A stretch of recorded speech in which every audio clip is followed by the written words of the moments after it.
Hey guys, this is Latina Brown, your favorite community advocate. Don't mind my braids. So I wanted to do this video because, of course, I'm going to continue to talk about the migrant situation. I'm going to talk about elected officials, a bulk of you guys who call yourselves progressives and socialists or whatever it is that you want to call yourselves these days. But I'm just going to say this, that a lot of voters and just people in general are starting to wake up and call you guys out for the lack of work that you guys are not doing in your districts. And they're calling you out because you're taking your seats, your position for granted. Most of you have never had a real job. So you get an elected position. This is your first time making a six-figure salary. So you're walking around thinking that you're untouchable. You're thinking that you're unstoppable. You're thinking that you can get away with whatever it is that you're doing to harm your respective districts that you represent. And I'm speaking about elected officials, both on the local, state, and federal level. You take a lot of your people for granted. You take your voters for granted. This migrant situation, this is happening on your watch. And this whole idea of, New York being a sanctuary city, we need to put an end to it. Because right now, New York is looking like a hot mess. It's in such disarray. You have school is literally right around the corner, and we're housing men, migrant men, in shelters that's located next to the schools, that's inside of tight-knit family communities with children, our daughters, our sons. The migrants are not vetted. They're not vetted. They came into this country illegally. And granted, you do have some who are, asylum seekers. And then you have those who are taking advantage of the situation because they committed a crime in their country. Two, human trafficking, traffickers are coming into our country, cartels, MS-13 gangbangers. This is a serious thing. And now that you progressive elected officials are seeing it in your own backyard because the community is making noise about it, you're scared. You're scared because you don't have a response for them. You don't know how to address the situation. Some of you have children. You have children. How can you feel so comfortable about having an all men's shelter located next to these schools, next to the to families, and it's just mind-boggling. It's sickening.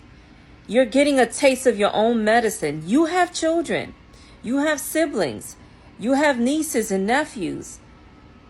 If we're gonna let immigrants into our country, they have to be properly vetted. We don't know who is who. And you guys are just sitting here, going back and forth with the Republicans, or you're fighting with the moderate Democrats. You're fighting with each other. All you care about is a photo op. And that's disgusting. It's disgusting what you guys are doing. People are waking up. I do not support progressiveness. I do not support socialism. I do not support communism. You guys are going to get voted out, and you're afraid because you know what? No private sector in their right mind is going to hire you guys. So now you're seat hopping. You're swapping seats to try to stay in the game because you have nowhere else to go. You can't get a real job after this. You're done. Your career is over. And you're afraid. You want to keep that six-figure salary rolling in while your people suffer. Your community is suffering. We are paying attention. I can only count less than 5 elected officials who are actually doing their jobs, who are actually serving the community. Stop taking voters for granted. And I'm not speaking about just New York City. It's happening in Westchester County. It's happening upstate. It's happening in Long Island. We do not want your progressiveness.